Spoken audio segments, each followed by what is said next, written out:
Part 4, Articulating Ambiguous Loss,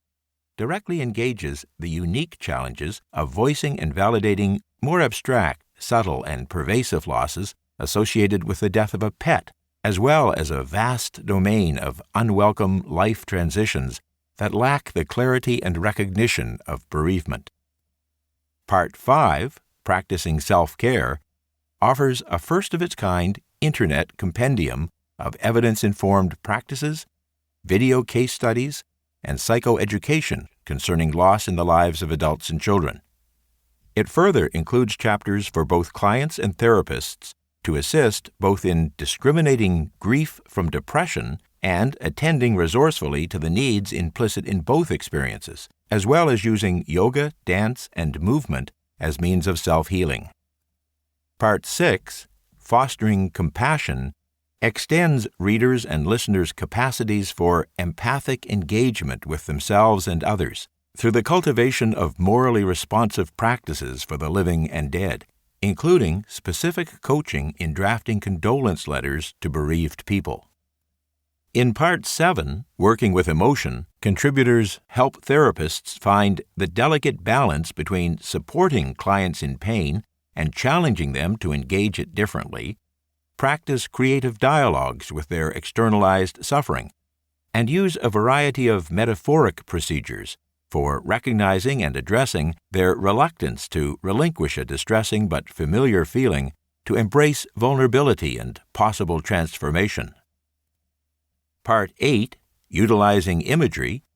draws on both literal photographic images and those conjured through drawing or fantasy to explore the emotional and relational aftermath of loss. Part 9, Revising Personal Meaning, presents and illustrates both simple and more substantial procedures for fostering client reflection, repositioning, reconstruction of self, and reconsolidation of memory in the crucible of therapeutic conversation and identity composition. Part 10, Reaffirming Attachment,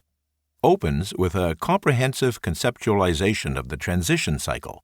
integrating the essential phases of attachment, loss, and meaning reconstruction that underpin our lives, and goes on to offer numerous practical tools for honoring the difficulties posed by grief,